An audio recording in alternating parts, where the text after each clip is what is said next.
नमस्कार दोस्तों। चलिए आज के बाजार के एक्शन का एकदम चीर-फाड़ करते हैं और देखते हैं कि कल के लिए कमाई के मौके कहाँ छुपे हुए हैं। तो सबसे पहले दिल पर हाथ रखकर बताइए, आज अपना पोर्टफोलियो देखकर कैसा लगा?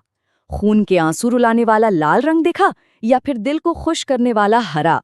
क्योंकि आज का दिन सच कहूं तो कुछ ऐसा ही कंफ्यूजिंग था। अरे ये तो पूरी रस्साकशी चल रही थी बाजार में। एक तरफ से निफ्टी और सेंसेक्स को मंदड़िए नीचे खींच रहे थे, तो दूसरी तरफ बेचारा अकेला बैंक निफ्टी हिम्मत दिखाकर बाजार को बचाने में लगा हुआ था। मतलब एक तरफ बिकवाली का प्रेशर और दूसरी तरफ बैंकिंग सेक्टर का जोश। तो चलिए आज के इस पूरे एक्शन को एक बॉलीवुड मसाला मूवी की तरह देखते हैं। पता लगाते हैं कि आज के हीरो कौन थे और वो कौन सा बड़ा विलन था जिसने सबकी उम्मीदों पे पानी फेर दिया। तो ये रही आज की स्टार कास्ट। हीरो की लिस्ट में थे अपोलो हॉस्पिटल्स, आईसीआईसीआई बैंक और सन फार्मा, जो पूरी जान लगाकर बाजार को संभाल रहे थे। लेकिन पिक्चर अभी बाकी थी। एंट्री हुई विलन की और आज का सबसे बड़ा विलन बनकर सामने आया रिलायंस, जिसने लगभग 4.5% गिरकर पूरे बाजार का मूड ही खराब कर दिया। अब जरा पंडित जी बनकर निफ्टी की कुंडली खोलते हैं और देखते हैं कि इसके सितारे क्या कह रहे हैं। क्योंकि एक बात तो पक्की है, बाजार इस वक्त इतना कंफ्यूज्ड है कि उसे खुद नहीं पता कि उसे जाना कहाँ है। टेक्निकल भाषा के पंडित लोग इस कंफ्यूजन को एक फैंसी नाम देते हैं, हाई वेव कैंडल। इसका सीधा साधा मतलब है भयंकर कंफ्यूजन।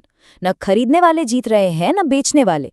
बिल्कुल शादी में आए उस फूफा जी की तरह जिन्हें समझ ही नहीं आ रहा कि गुलाब जामुन खाएं या आइसक्रीम। तो इस कंफ्यूजन के माहौल में एक नंबर है जिसे दिमाग में छाप लेना है, 26,000। ये बाजार के लिए एक लक्ष्मण रेखा है। जब तक निफ्टी इसके ऊपर है तब तक सांसें चल रही हैं। ये तेजड़ियों का मतलब बुल्स का आखिरी किला है। और ऊपर की तरफ 26,300 पर एक अंबुजा सीमेंट से बनी दीवार खड़ी है। अगर बाजार को वापस रॉकेट बनना है तो इस दीवार को तो तोड़ना ही पड़ेगा। तो इस पूरी कहानी का सार क्या है? माहौल डामाडोल है, लेकिन अच्छी बात यह है कि हम अभी भी 20 दिन की एवरेज के ऊपर हैं। इसलिए रणनीति सिंपल है। जब तक 26,000 का किला सलामत है, हर गिरावट में खरीदारी के मौके तलाशे जा सकते हैं। अब आते हैं उस पर जिसने आज सबकी नाक में दम कर दिया। आज का villain of the day, Reliance. इसने तो पूरे बाजार को ही नीचे खींच लिया। अब सवाल यह है कि क्या विलन कल भी अपना खेल दिखाएगा? देखिए, चार्ट्स के हिसाब से रिलायंस में कमजोरी साफ दिख रही है। इसने अपना एक जरूरी सेफ्टी नेट तोड़ दिया है। तो अगर ये 1500 रुपए के नीचे फिसलता है तो और नीचे जा सकता है। ये रहे मंदी के ट्रेड के लिए जरूरी लेवल्स। बहुत हुई विलन की बातें, अब टाइम है हीरो की एंट्री का। तो चलिए देखते हैं कल के वो 4 कौन से स्टॉक हैं जो हीरो बनकर उभर सकते हैं। आखिर मौके कहाँ हैं? तो हमारी लिस्ट में पहला नाम है उस स्टॉक का जो आज के तूफान में भी चट्टान की तरह खड़ा रहा, आईसीआईसीआई बैंक। जब सब गिर रहे थे, ये मजबूती दिखा रहा था। इसी को कहते हैं असली ताकत। इसी को कहते हैं असली बाहुबली स्ट्रेंथ।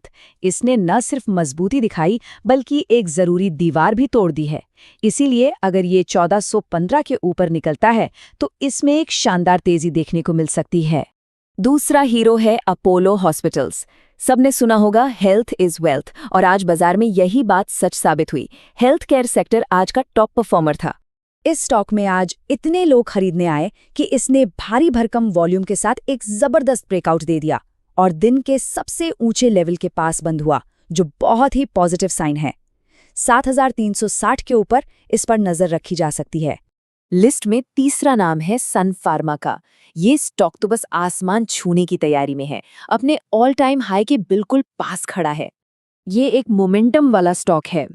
चार्ट पर एक झंडा बन रहा है और जब भी ये झंडा बनता है ना, तो स्टॉक रॉकेट बनने की कोशिश करता है।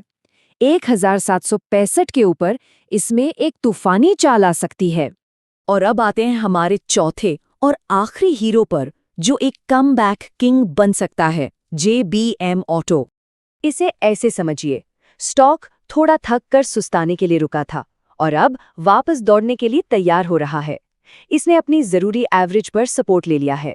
670 के ऊपर इसमें एक अच्छी रिकवरी की उम्मीद है। इन सब बातों के बाद अब आती है वो एक सबसे जरूरी बात, वो ब्रह्मास्त्र जो कल बाजार में बहुत काम आएगा।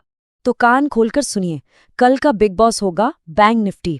अगर ये 60,300 का लेवल पार कर गया तो जो लोग बाजार के गिरने पर पैसा लगाकर बैठे हैं उनके पैरों तले जमीन खिसक जाएगी।